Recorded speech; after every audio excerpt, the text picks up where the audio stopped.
warahmatullahi wabarakatuh. Bismillahirrahmanirrahim. Alhamdulillahirabbil alamin wassalatu wassalamu ala asyrofil mursalin sayyidina Maulana Muhammadin wa ala alihi washabihi ajmain amma ba'du. Yang sangat saya hormati Bapak Rektor UGM, juga Wakil Rektor Bu Aufa, semua ya, yang megang otoritas agama di UGM, Pak Munjid. Pasarnya insya Allah tambah hari tambah tidak gelap. Itu istilah beliau, bukan istilah saya. Saya akan cerita dua hal, yang satu terkait tauhid, yang kedua masalah hukum sosial. Tentu yang pertama itu masalah tauhid. Jadi saya cerita, ini hadis sahih, saya ulang lagi, ini hadis sahih. Ketika para malaikat merasa imannya lebih kuat karena melihat aras langsung, melihat surga langsung, melihat neraka langsung secara langsung, ternyata oleh Allah, kata Allah, sungguh mengagumkan imannya para manusia.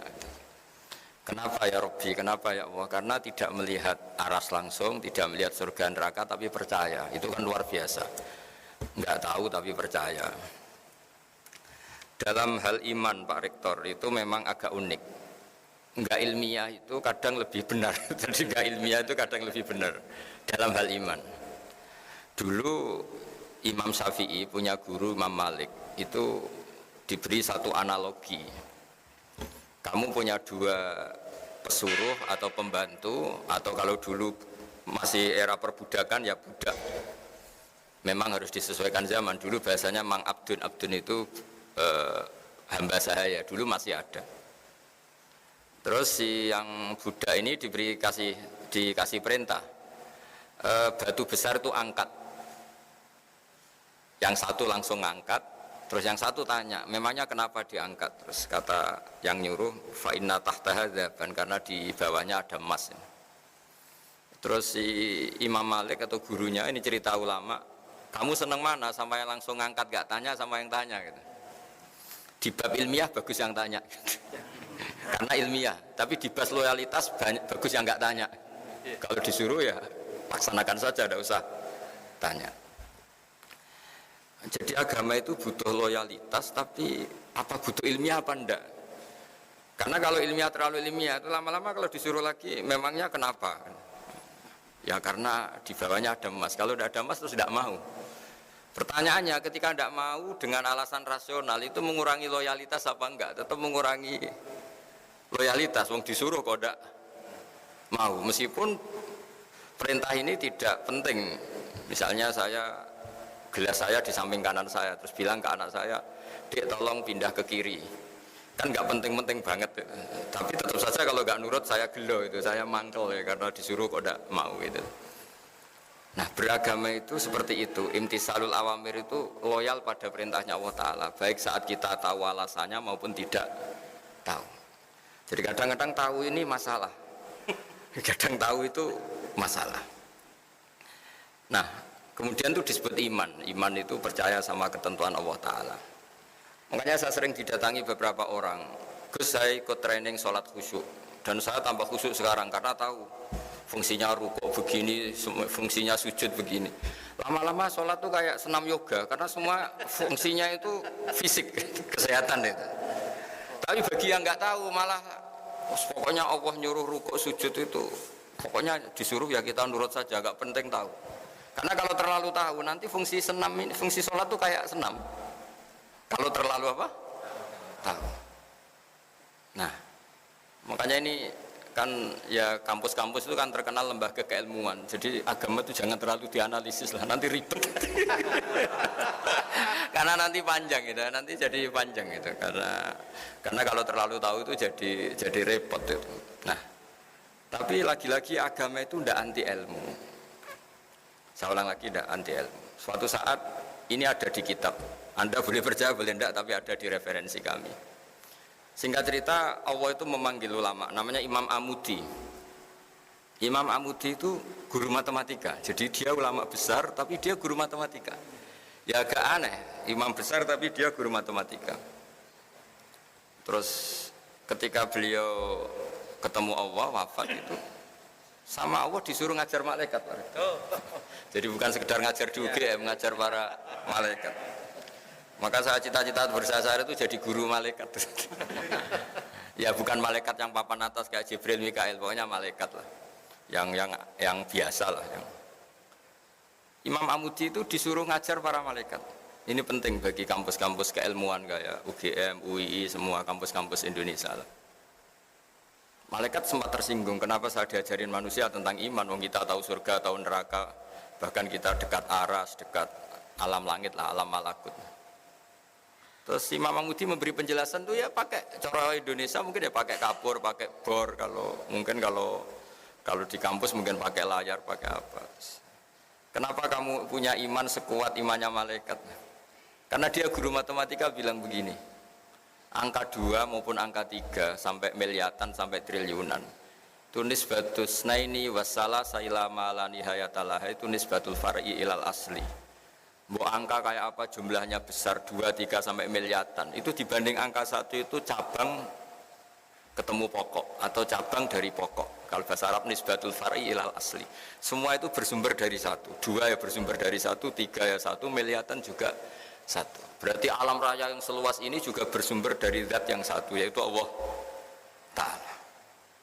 Artinya terus malaikat bertak kagum, ternyata cara iman seperti ini juga enggak kalah mantapnya dengan yang melihat surga langsung, neraka langsung. Karena nisbatus naini wassalasa ila ma la nihayatalaha nisbatul far'i ilal asli. Semua angka berapapun jumlahnya 2 sama 1 miliar itu sama-sama dibanding angka 1 semuanya itu asal usulnya tetap angka 1.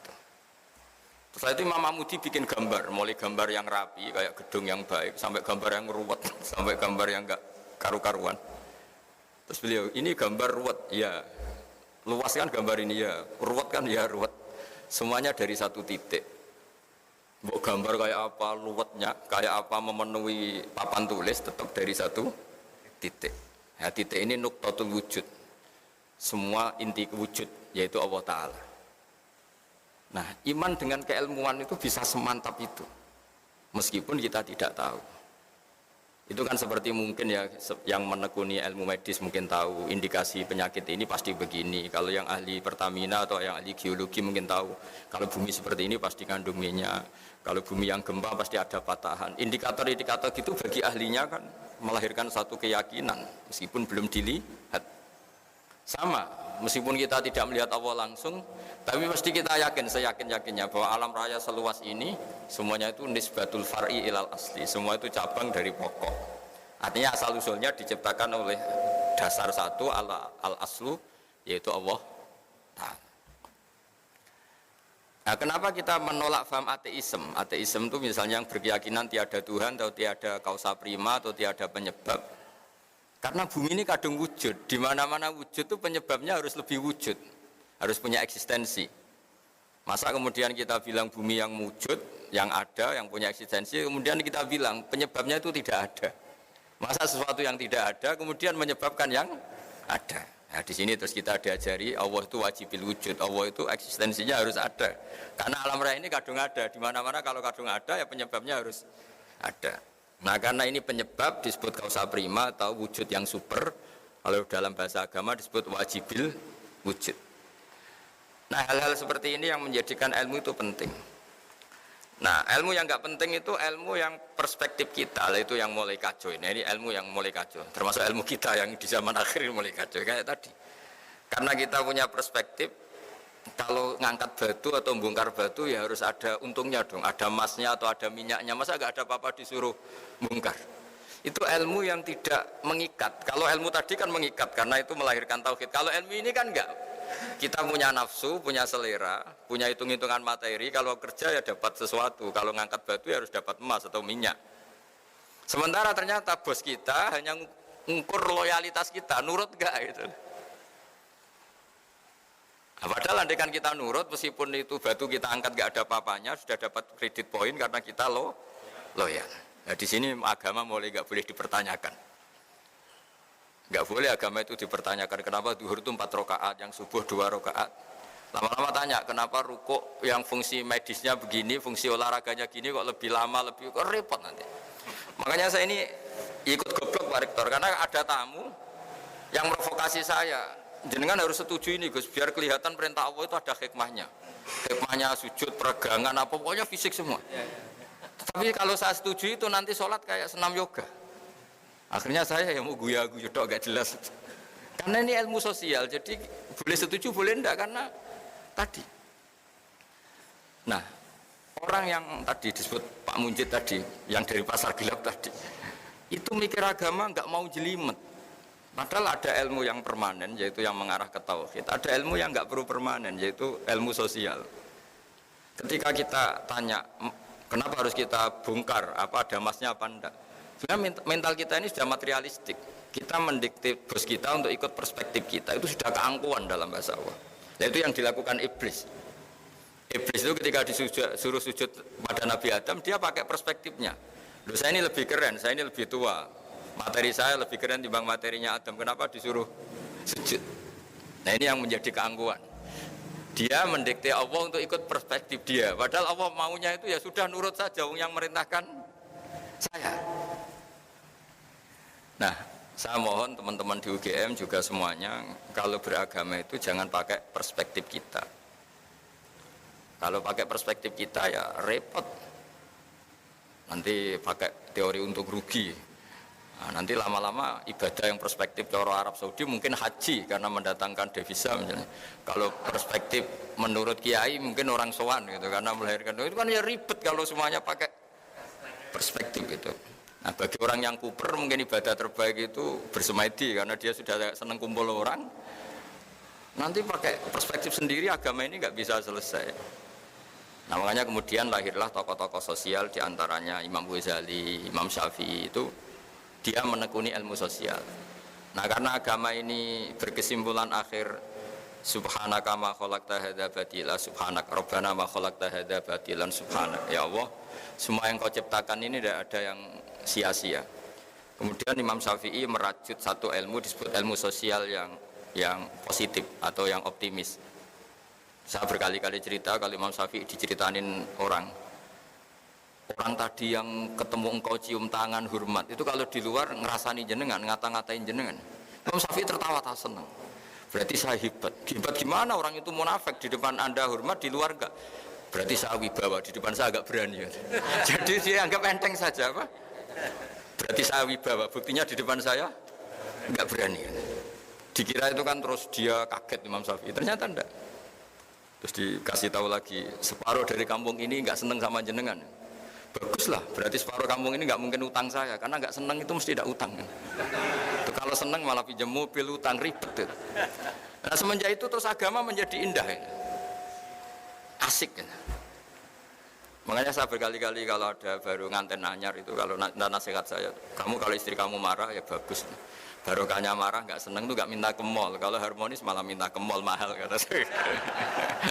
Jadi kalau harmonis ya nikmatnya harmonis, bisa jalan-jalan ke mall, ke cari bakso. Kalau baru neng-nengan ya bagus ya nggak berbiaya kan.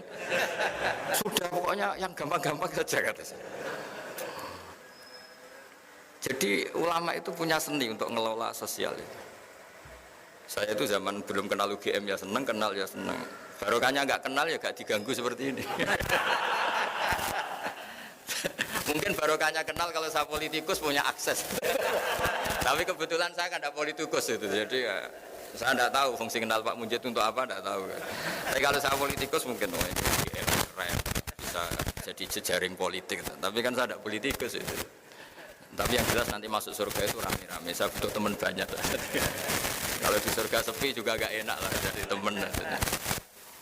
Nah, ilmu sosial ini juga yang nanti saya baca di antara tulisan saya supaya tahu, kita semua tahu kalau ilmu sosial itu pakemnya enggak jelas itu karena memang ukurannya beda-beda. Ya bisa dilihat di halaman 24 ya. Di halaman 24. Saya baca terjemahnya saja ya. Mungkin jenengan lebih kulino bahasa Inggris, ini kalau ada bahasa Arab jadi dianggap jimat. Saya baca terjemahnya saja yang baris paling bawah 24 itu. Nabi Yahya suka berkawan dengan orang-orang baik, tentu itu baik. Sedangkan Nabi Isa memposisikan diri sebagai dokter yang mengobati orang sakit. Tentu ini juga baik asal dilakukan orang yang benar dan dengan cara yang benar. Jadi singkat cerita, itu Nabi Isa itu kalau jalan-jalan di satu komunitas atau satu masyarakat atau satu daerah, itu mesti dia nginep atau nyari orang terburuk di sini siapa itu? Orang yang paling dibenci banyak orang itu siapa gitu. Kalau Nabi Yahya enggak tanya orang paling baik di sini siapa. Yang Nabi Yahya bermalam di tempat orang baik, yang Nabi Isa suka berkawan yang kurang-kurang baik gitu.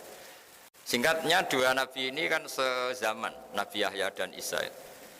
Terus akhirnya ditanya sama Nabi Yahya, kenapa kamu suka berkawan orang-orang enggak baik?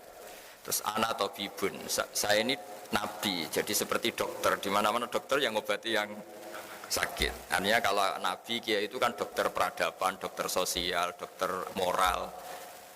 Jadi itu kan ukurannya enggak jelas. Kalau kita bertawan orang baik, potensinya itu coro Jawa tahsilul hasil nguyai segoro. Wong wis sehat kok didatangin dokter untuk apa? Wong sudah baik kok didatangkan kiai untuk apa? Corong Jawa itu nguyai segoro. Tapi berkawan orang jelek, ya potensinya memang mengobati, tapi ya potensi katut. Karena ya iman pas-pasan. Jadi kan, tapi itu kan satu ilmu bahwa kalau kita ingin mengentas kejahatan atau mengentas kebodohan, mau tidak mau harus mau bersosialisasi kan. Makanya saya sering ketemu banyak kiai kalau ditanya, Gus berteman orang jelek itu gimana? Haram kata saya. Tapi kalau membina orang jelek baik dan bisa bina kalau berteman kan bulat-bulat, bulat-bulat. Jadi logika yang dibangun kan berteman orang jelek haram, membina orang jelek baik, bisa bina kalau berteman. Tapi bisa keblontor ya kalau berteman. Makanya hal-hal sosial gini tidak usah dipakemkan lah, karena ilmu sosial itu nggak ada batasnya. Sufyan Ats-Tsauri itu ulama yang nggak mau kumpul orang. Yang satu temannya itu suka kumpul orang. Ditanya, kenapa kamu suka kumpul orang? Ya karena bisa jamaah, bisa ngajar, bisa macam-macam. Terus kata Sufyan Ats-Tsauri, wahal takrohu illa man ta'rif. Kamu pasti benci dan kecewa ya sama orang yang kenal. Artinya gini, kita akan disuruh mencintai orang Islam gara-gara kenal itu kan punya pengalaman ditipu, disombongin, dikata-katain, dicuekin. Karena takut itu terjadi, Sufyan Ats-Tsauri milih tidak kumpul orang. Tapi tidak kumpul orang kemudian juga kalau punya mobil nggak pernah dipinjam, kalau punya uang yang nggak pernah nolong orang. Jadi efeknya sama-sama bisa iya bisa enggak. Itu nggak ada batasannya. Saya termasuk kiai yang jarang pergi sama istri karena ya pikiran saya sederhana, di rumah ketemu, masa di perjalanan ketemu, itu kan bisa bosen itu. Tapi ada yang sama istrinya pergi bareng terus, karena selain nemani juga sambil ngawasi. Itu kan batasan sosial itu nggak jelas. Jadi apa ya? Makanya tadi kalau ditanyakan, tadi Pak Rektor juga tanya, berteman non muslim, berteman, ya, itu nggak ada selesainya seperti itu. Karena saya juga pernah matur sama Bu Aufa, karena tadi kalau kita misalnya jadi dokter terus ngobati orang yang potensi korupsi lagi, potensi jahat lagi, gimana hukumnya menyembuhkan orang yang potensi jahat lagi dan punya jejak memang jahat gitu. Ya pertanyaannya, bagaimana kalau barokahnya kamu obati terus simpati terus jadi baik. Tapi ya terlalu ada pertanyaan, bagaimana gara-gara kamu obati jadi bisa jahat lagi, kan nggak ada selesai. Kita berkawan non muslim ya gitu, kalau orang Islam kita baik, barokahnya itu mungkin tertarik sama Islam. Tapi bisa saja karena kebaikan kita sarana itu dipakai yang tidak baik. Itu siklus sosial itu nggak pernah selesai. Nah hal-hal seperti itu yang kata Nabi disebut orang yang beristihad, jika benar pahalanya 2, jika salah pahalanya 1. Karena ini, tapi ini yang sosial loh ya. Kalau tauhid ya hanya tunggal tadi, karena tauhid itu kebenaran tunggal. Sehingga kalau di tauhid nggak nerima konsep kecuali fama dza ba'dal haqqi illa dhalal. Kalau nggak benar ya pasti salah. Nah, kebetulan ilmu tauhid itu ilmu yang mudah dicerna manusia. Nah, disinilah kenapa Allah itu tetap saja ngendikan inna dina indallahil Islam. Karena setelah Imam Amudi tadi mencontohkan pentingnya iman sama al-wahidul ahadus somad, zat yang tunggal, yang satu, yang esa, entahlah terjemahnya al-wahid itu karena diterjemah Indonesia itu nanti padanan Arabnya kadang tidak pas, makanya sering ngeluh saya dengan Profesor Zaini, Pak Kures itu kadang ngeluh karena terjemahan Arab itu tidak mudah diterjemahkan Indonesia.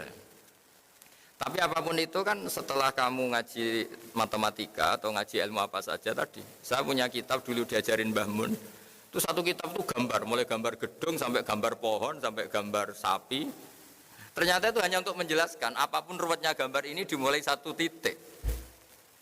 Apapun alam raya seluas ini ada Mars, ada Jupiter, ada apa saja ya dimulai dari satu titik yaitu nuqtatil wujud, yaitu wujudnya Allah Subhanahu. Angka sampai miliar triliun ya sama dimulai dari angka 1. Nah, kita untuk memantapkan tauhid itu udah harus sampai nyun sewu ketemu Allah atau melihat surga langsung, neraka langsung. Dengan kekuatan akal kita ini sudah cukup. Makanya agama ini di kaum yaqilun, di kaum yatafakkarun, bagi yang mau berpikir. Nah, ini yang kebenaran hakiki. Tapi kalau kebenaran sosial tadi itu enggak jelas. Makanya saya kalau guyon, dan itu guyon yang ilmiah, itu ada orang itu perempuan jelek, saya berkali-kali cerita itu jelek, miskin lagi. Terus sowan sama suaminya ke saya, Gus doain saya jadi orang kaya. Tak guyonin itu. Nanti kalau suami jenengan kaya, pertama yang dievaluasi itu rumahnya diganti, jadi bagus. Mobilnya jadi ganti, lama-lama yang dievaluasi jenengan. Rumah sudah bagus, mobil bagus, tapi istrinya ini yang nggak layak gitu. Akhirnya terus bagus miskin aja. Gitu. Artinya ketika kita nganggap kekayaan itu berkah, ternyata enggak kan? Orang yang mulai berpikir macam-macam kan ya karena mapan itu. Yang dievaluasi kan rumah selesai, mobil selesai. Lama-lama yang dievaluasi apa? Istri. Nanti kalau yang istri yang kaya yang dievaluasi suami. Nah, artinya kamu tidak bisa bilang kalau kaya lebih enak timbang miskin atau miskin lebih enak timbang kaya, tidak juga. Ilmu sosial itu saya pernah ketemu kiai, tak anggap alim lah. Tanya saya, Gus, negara yang hebat itu ya negara yang maju, yang kayak Amerika, kayak Eropa. Terus tak tanya, negara dengan banyak urusan, dengan yang tidak banyak urusan, kalau kamu jadi presiden suka mana? Suka yang nggak banyak urusan. Karena kalau negara besar itu banyak urusan. Akhirnya terus dia mikir, ternyata hukum sosial itu enggak, ya enggak itu, ya enggak jelas ya. Saya kalau punya mobil 2, kan ngurusi mobil 2, mendingan enggak punya 1 kan, mendingan enggak punya, enggak ada yang diurus. Tapi kalau pertanyaan dibalik, tapi enggak ada yang dipakai. Tapi kalau punya mobil banyak, hebat mana manusia yang diperbudak mobil sama yang enggak, bagus yang enggak. Caranya gimana? Ya enggak punya mobil. Tapi kalau dibalik tanyanya, hebat mana manusia yang punya sarana sama enggak, bagus yang punya sarana. Jadi ilmu sosial itu boleh dibolak balik. Nah di sini terus tak teruskan lagi, mungkin ada beda halaman tentang menghadapi orang-orang yang salah. Orang-orang yang salah. Ini ada di hadis sahih, diriwayatkan bahkan di halaman 26 ya. Halaman 26. Ini juga masih seputar teori ilmu sosial. Ini hadis diriwayatkan oleh Imam Bukhari, Imam Muslim, Nasai. Terjemahnya di halaman 27. Ada seorang alim soleh berderma kepada zania, semacam orang nakal ya. Tentu jadi gunjingan yang tidak sedap. Hari berikutnya berderma lagi kepada pencuri, tentu memantik gunjingan lagi. Berikutnya berderma lagi kepada orang kaya, tentu ini pun dikritik banyak orang. Orang alim tadi tetap memuji Allah dan menyerahkan urusannya kepadanya. Namun secara ilmiah, si alim ini memberi argumentasi bahwa sedekahnya kepada zania agar tidak melakukan zina lagi, kepada pencuri agar tidak mencuri lagi, kepada yang kaya agar mau meniru kebaikan sedekah. Jadi misalnya gini, orang sampai menjual diri kan karena nyari uang. Terus si orang alim tadi, sudah kamu tak kasih uang, tapi tidak usah melakukan itu. Orang ingin nyuri kan juga karena nyari uang, sudah kamu tak kasih uang, tapi tidak usah mencuri lagi. Artinya gini, hukum sosial itu gimana itu kan, masa misalnya kalau sampean ustadz masih amati terus ngasih orang gitu kan dianggap order kan ya resiko kan. Tapi barokahnya ngasih, mungkin terus orang itu simpati sama ustadz ingin tobat. Itu kan nggak pernah ada ukurannya. Tapi nggak usah dicoba, kalau dicoba jangan-jangan memang ingin mau makai kan ya ribet. Artinya ini cerita loh, ini diceritakan, diriwayatkan oleh Imam Bukhari. Karena ilmu sosial itu ukurannya kan, ya sudah nggak usah diputuskan, namanya sesuatu yang sosial itu nggak usah dipakemkan. Makanya saya kemarin yang pas ngaji sama Kagama, saya berteman Pak Rektor ini baik apa enggak ya tidak tahu. Bisa saja tidak baik, karena kenal Rektor UGM kan bisa saya sombong, keren. Wah kalau menyebabkan sombong kayaknya ini tidak baik, saya kenal rektor kan. Tapi kalau menyebabkan kebaikan yang lebih masif, lebih besar kayaknya baik. Ya tapi ini ilmu sosial, jadi dilihat saja perilaku saya berikutnya. Barang kenal rektor atau kampus yang nggak maju nyepelekan karena mentang-mentang kenal rektor UGM, berarti kenal ini yang tidak baik. Tapi barokahnya kenal kemudian kurangi pasar gelap tadi ya. Mungkin jadi baik. Jadi ilmu sosial kira-kira seperti itu. Saya sering kenal menteri ya dekat kadang-kadang. Ya saya sering bilang ke istri saya dikatakan syukur ya syukur karena bisa melakukan kebaikan lebih masif, lebih general ya, lebih banyak. Tapi saya sebagai manusia jangan-jangan menjadi sombong karena kenal pejabat. Nah kira-kira perasaannya kiai orang baik ngadepi ilmu sosial itu seperti itu. Jadi nggak perlu ada jawabannya Pak Rektor kalau masalah ilmu apa? Sosial tadi. Baik kita dengan sesama orang baik maupun sama orang nggak baik, sesama non muslim itu ukurannya hubungannya kita dengan Allah Ta'ala. Makanya ketika Rasulullah masih sugeng, masih hidup, itu buah ada sahabat disuruh tabiin itu generasi setelah sahabat. Sifli wajah Rasulillah, tolong beritahu saya kayak apa wajahnya Nabi. Itu sahabat ini nangis. Kenapa engkau nangis? Saya tidak pernah lihat wajahnya Nabi. Loh Anda kan sahabat, iya berpuluh-puluh tahun saya dari Nabi, tapi tidak lihat wajahnya. Ada yang ditanya langsung cerita, wajahnya gini, gantengnya begini, senyumnya gini. Terus ditanya, kenapa kamu enggak lihat wajahnya Nabi yang Anda sahabat? Saya tuh saking hormatnya, jadi tidak berani melihat. Yang satu saking senengnya saya melihat terus, jadi yang satu bisa sama-sama niat hormat, tapi cara perilakunya beda. Nah, contoh kedua ini agak menyinggung Anda, tapi semoga agak tersinggung. Ada sahabat yang nggak pernah sowan Nabi, jadi kalau jamaah sering dia makmum Nabi, dia nggak pernah sowan.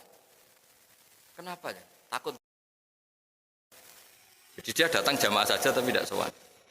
Ada yang senang sowan karena bisa komunikasi, bisa tanya. Ada yang milih nggak sowan, takut ganggu. Jadi artinya hukum sosial ini ukurannya enggak. Jadi misalnya itu tadi. Misalnya ada orang jadi rektor di UGM atau UI atau jadi dekan. Kalau sering pulang kampung baik enggak? Ya mungkin baik biar ngerti kampungnya kayak apa. Meskipun prestasi di Jogja jangan-jangan kampungnya terbelakang. Dari segi itu baik. Tapi dari segi sering pulang kemudian di situ ada ketua sete atau ketua kampus-kampus yang enggak maju. Jadi mahjub. Gara-gara ini sering pulang, aktor-aktor di situ ini tenggelam. Baik enggak sering pulang lah kira-kira gitu. Karena kalau sering pulang, lakon-lakon di situ bintangnya jadi tenggelam. Sampai-sampai kamu situ mau nunggu apa saja keputusannya, nunggu Pak Rektor pulang, Pak Dekan pulang, profesornya. Ini kan penggoblokan massal ini karena urusan gitu aja kok nunggu. Tapi kalau nggak pernah pulang juga orang komplain. Wah mentang-mentang jadi orang besar lupa kampung. Itu kan nggak efeknya. Nah di sini kenapa semua nabi itu diajarkan dan disuruh mengajarkan tauhid, semuanya tunggal mulai Nabi Adam sampai Rasulullah SAW. Tapi syariat sosialnya beda. Ya kira-kira logikanya gitu. Karena nggak ada batasannya. Gaya sosialnya kan beda. Ya saya sering menyontohkan mungkin ibu-ibu ini agak tersinggung. Kalau dibalik Nabi Sulaiman itu istrinya banyak, Nabi Dawud ya banyak, Nabi Ibrahim hanya 2, Nabi Musa yang terkenal 1. Kalau dibalik perempuan itu kaum lemah, nolong orang 1 baik. Kalau 2 ya mestinya lebih baik. Kalau 4 ya lebih baik. Kalau pakai teori itu. Jadi kalau teorinya dibalik, 1 orang saja terlantar, apalagi 2. Kamu milih mana? Kalau bapak-bapak milih yang pertama. Nolong 1 orang baik. Kalau 2 lebih baik. Kalau 3 provokator. Tapi kalau dibalik 1 orang saja terlantar. Apalagi 2. Berarti 1 orang saja juga buruk. Apalagi 2. Apalagi. Nah seperti ini nggak usah diputuskan karena ini seperti ini. Kita misalnya tidak pede bisa didik anak. Ya sudah jangan banyak-banyak. Anak 2 saja belingnya minta. Tapi kalau kita pede didik bisa anak baik, kita memperbanyak jumlah orang baik ketika anak kita baik. Seperti ini tidak usah dipakemkan. Jadi saya punya sekian contoh orang-orang dulu ngadepi orang-orang yang nyuwun sewu nakal itu ya beda-beda. Ada yang milih menjauhi orang nakal supaya enggak dicap, distigmasi bagian dari orang. Ada Ada yang kerso nemanin sebagai proses dakwah, proses mendidik. Ya seperti itu, nggak usah gaya-gayaan niru atau tidak niru, ya sudah lah, itu ilmu sosial. Bertanggung jawabannya di ngersane Allah Subhanahu wa Ta'ala. Tadi ada sahabat yang saking hormatnya Nabi nggak berani melihat. Ada yang saking cintanya bisa melihat detail sampai bisa mensifati alisnya kayak apa, pipinya kayak apa. Nah, saya mohon supaya perdebatan tentang cara apa ya, sosialisasi agama atau kebaikan atau moral tidak usah diperdebatkan karena ini tidak menyangkut akidah, tidak menyangkut apa tahu. Ya kayak kita lah saja pakaian hem begini bagus enggak gitu. Ya bagi orang Indonesia mungkin ada orang yang ulama itu namanya Abdul Hasan Asadili itu ulama besar yang kalau mungkin kalau sekarang tuh naiknya Alphard pakai pakaian paling mahal. Kemana-mana pakai pakaian paling mahal. Pakai mobil paling mahal. Padahal ulama besar. Ke kampung-kampung, desa-desa, ketemu ulama yang pakaiannya sederhana, agak kumuh. Gejolak-gejolak kan. Kamu itu ulama kok tidak sederhana, mau pakai baju sederhana, baju sederhana. Kamu itu ulama kok sederhana, ngawur sekali. Barokahnya saya meliti gini, mewah gini. Umatku ora kepikiran nyangoni. Umatku ora kepikiran nyangoni. Kok gayane tawaduk ngene, malah wong kepikiran nyangoni. Akhirnya terus ya juga gitu. Maksudnya ini ya kayak Pak Mujid misalnya melas gini kan orang wah. Kan itu kan. Tapi terus si yang ulama sederhana juga komplain. Kalau ulama kayak kamu semua itu orang miskin ya, ngenes itu. Nah ini cerita sosial, nggak ada jawabannya kan apa? Imam Syafi'i dulu, ini cerita terakhir saya. Imam Syafi'i dulu itu pengagum orang miskin. Dia punya guru selalu orang miskin. Setelah datang ke Imam Malik, dia itu guru yang mewah, cara hidup mewah. Mulai komplain ya ini kiai kok mewahnya. Setelah itu Imam Malik setelah ilmunya dianggap cukup mengasihi Imam Syafi'i, sudah kamu datang ke Irak, ke Muhammad bin Hasan Asy-Syaibani. Setelah datang ke sana itu emas kiloan nantaan itu Pak Rektor itu di meja. Kalau ngitung uang di meja, uang ratusan juta atau ngitungnya di meja tamu. Ada tamu ya dibiarin, tetap di meja. Jadi satu peti dipindah ke peti yang lain. Ya, tapi maaf, saya sama Imam Malik ada cocok malah ketemu orang ini. Aduh, ngeri lagi. Karena ini orang alim ya saya tahu. Apa? Kamu heran sama orang alim kaya? Iya. Sama orang soleh kaya? Iya. Ya sudah, kalau orang soleh gak boleh kaya ini tak kasihkan pencuri, tak kasihkan orang nakal, biar dipakai dugem, dipakai maksiat. Jangan jenengan saja yang punya, biar dipakai yang positif. Berarti boleh orang alim kaya? Pun boleh. Semenjak itu Imam Syafi'i mindsetnya berubah. Ternyata kalau orang baik yang kaya kan manfaatnya kan baik. Tapi kalau yang kaya orang nakal kan bahaya kan. Negara ini juga kata Pak Rektor tadi, kalau moral bangsa ini tidak baik kan semua sarana negara bisa dipakai untuk tidak baik. Tapi kalau pejabatnya baik kan sarana ini untuk kebaikan. Semenjak itu Imam Syafi'i mulai berpikir. Sampai beliau saking overnya tuh bilang orang soleh wajib kaya sampai bilang. Sampai yang miskin tersinggung. Diwajibkan enggak, kalau enggak takdir kan enggak bisa kaya. Tapi itu betapa ilmu sosial itu ngalami perubahan juga. Ngalami perdebatan.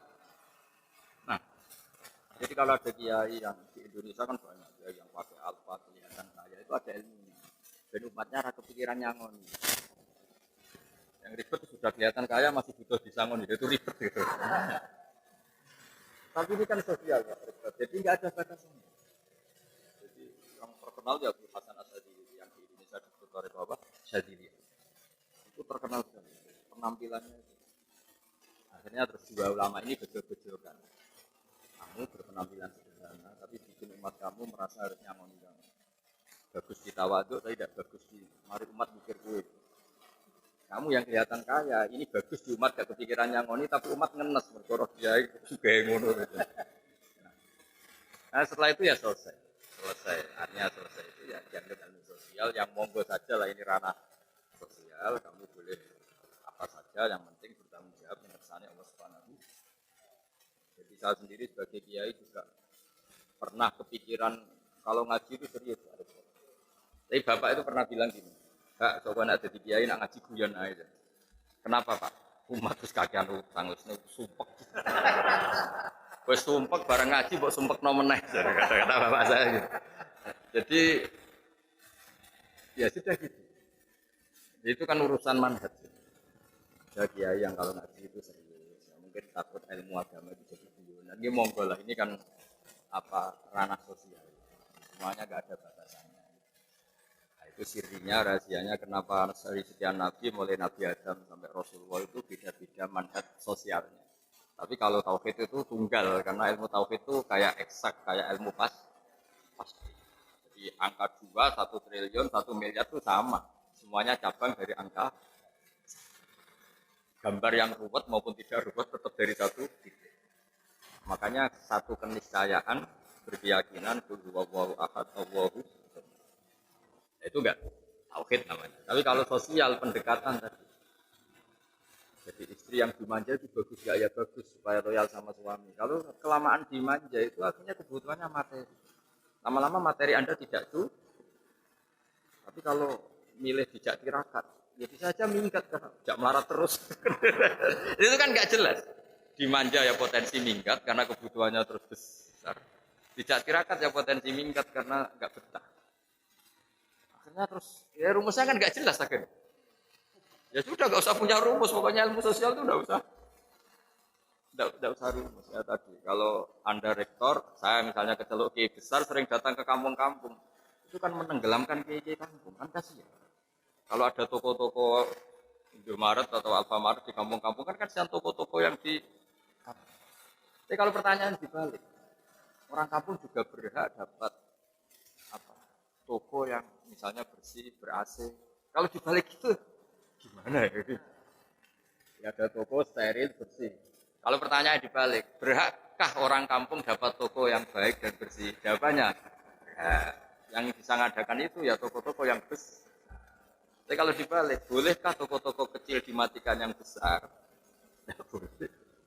Bolehkah tokoh besar berkunjung di kampung? Boleh. Bolehkah tokoh besar memahjubkan yang kecil? Enggak boleh. Jadi jenengan jangan sering pulang kampung. Nanti kasihan apa? Ya, dados kula matur nuwun rawuh jenengan tadi jelas niku niki guyon tapi serius atau serius tapi guyon. Tapi bahwa ngaji itu harus sering mendengar. Ya, harus sering mendengar. Saya berkali-kali cerita Nabi Ibrahim itu Khalilur Rahman, kekasihnya Allah. Suatu saat mau dibunuh, dimatikan, waktunya sudah habis. Israel datang. Ya Ibrahim, Khalilur Rahman, kau kekasihnya Allah, hari ini harus meninggal. Karena malaikat itu lugu dibantah sama Nabi Ibrahim. Wal ra'aita khalilan yumitu khalilah. Masa ada kekasih membunuh yang dikasihi? Saya ini kekasih Allah. Ada pacar membunuh yang dipacarin pas masih cinta. Ya enggak ada kata. Mesti kamu keliru, salah perintah. Akhirnya Israel lamatur, ya Allah. Logika yang dibangun Ibrahim, masa kekasih bunuh yang di. Logika itu masuk akal. Israel yang malaikat saja nerima. Padahal biasanya malaikat kan nggak mau nerima logika. Nerima. Karena terlalu masuk akal. Setelah ketemu Allah, Allah ya namanya Allah kan pinter banget. Rasulullah pinter banget. Bilang begini ke Ibrahim. Wahal ra'aita khalilan yakrahu ayal khalila. Ada kekasih yang nggak siap ketemu yang dikasih. Ya apa ada kekasih yang nggak siap ketemu yang dikasih? Artinya kalau meninggal kan ketemu Allah. Ya juga katanya. Buat kembali lagi. Tapi kata Allah begini, apa ada kekasih yang nggak siap ketemu yang dikasih? Ibrahim, oh ya, sekarang aja sekarang. Akhirnya mau meninggal. Nah bayangkan kalau ilmu seperti ini orang dengar hanya sepihak. Gitu. Akhirnya agama menjadi keras kan karena satu logika sosial dipakemkan seakan-akan paten.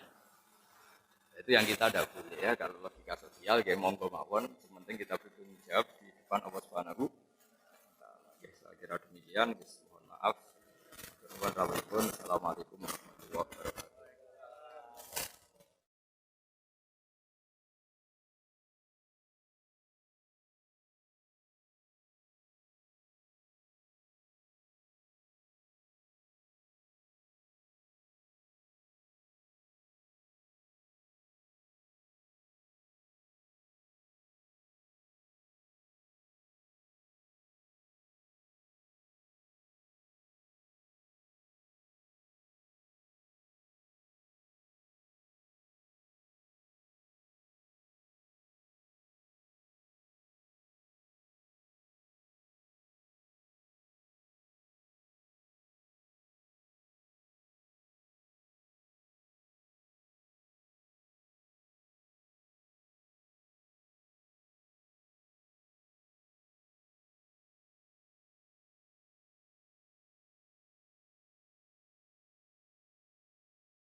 Dan ini yang membuat agama jadi ringan, jadi tidak kaku. Nah ini yang betul-betul kita butuhkan.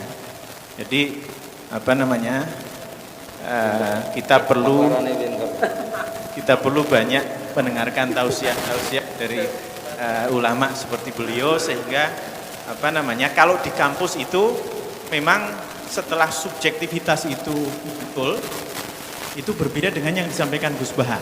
Semua orang lalu akhirnya oh ya tergantung, oh ya relatif gitu, sehingga masing-masing orang jalan sendiri-sendiri. Nah, tapi kalau di dalam agama seperti tadi juga disampaikan sebelum maghrib itu, semua akhirnya akan dikembalikan kepada niat, pada niat kita, pada reputasi kita ikhlas apa enggak. Nah itu yang hilang di dalam ilmu sosial. Saya kira kita belajar banyak dari Gus Baha, termasuk pada malam hari ini. Kadang-kadang kalau mendengar ceramah Gus Baha itu saya sampai berpikir begini, ini Gus Baha itu lebih dari layak untuk diusulkan jadi doktor honoris causa di UGM. Cuma saya mikir lagi, nah ini relativitas yang tadi diajarkan Gus Baha dari dulu kan, ini mohon maaf, nggak sekolah. Kalau beliau memang berminat untuk jadi dokter, sudah sekolah dari dulu. Jadi kalau dari dulu sudah niat nggak sekolah itu dikasih pun ya mungkin nggak ada gunanya. Nah jadi terima kasih sekali Gus Baha sudah memberikan tausiah kepada kita semuanya. Mudah-mudahan kita punya kesempatan lebih banyak lagi secara istiqomah, nanti kita bisa ngaji terus menerus sehingga ilmu agama kita itu ilmu yang jelas sanadnya, yang barokah, yang manfaat, yang tidak dipermainkan oleh pasar gelap tadi itu. Nah, mohon ini Bapak Rektor dan rombongan membawa juga sedikit oleh-oleh berupa mesin deteksi COVID Genos secara simbolik, mohon nanti diserahkan. Dan setelah itu mohon juga untuk dipimpin berdoa oleh Gus Baha supaya bukan cuma silaturahmi kita hari ini, tetapi seluruh proses yang kita ikuti di UGM, semoga proses belajar kita, manajemen di UGM dan semuanya akan barokah, akan manfaat fid dini wa dunya wal akhirah. Monggo Bapak Rektor untuk menyerahkan. Iya.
Adina fika mutahabina fika mutabadilina fika mutanasirina fika waj'al ya Allah mu'akhotana hadhihi mu'akhotan fika laka fika yuzkaru biha ismuka wa yu'la kalimatuka al-ulya ya Allah. Allahumma ya ilahana ya ij'al himmatana fi hadidar ila kalimatika al-ulya la himmata lana ila dhalik warzuqna ya Allah tasbihaka wa tahmidaka wa takbiraka ya Allah wa'inna ala sitatil qawli wal fi'al wa aqimna ya Allah fi khidmati syariatikal qarra al hanifiyati samhah lailuha kana hariha الشريعة وعلى المحجة البيضاء أقمنا على ذلك وفي ذلك وأحينا على ذلك وأمتنا متمسكين في شهادتك يا لا إله إلا الله محمد رسول الله صلى الله عليه وسلم أدركنا يا الله في آلائك ونعمائك في كل حركاتنا وسكناتنا يا الله أدركنا دائما وفي كل حال في آلائك ونعمائك حتى نطمئن بك يا الله لا اعتماد لنا إلا في حولك وقوتك فإنه لا حول ولا قوة إلا بالله العلي العظيم ربنا آتنا في الدنيا حسنة وفي الآخرة حسنة وقنا عذاب النار صلى الله على سيدنا محمد صلى الله عليه وسلم سبحان ربك رب العزة عما يصفون وسلام على المرسلين والحمد لله رب العالمين بسر الفاتحة.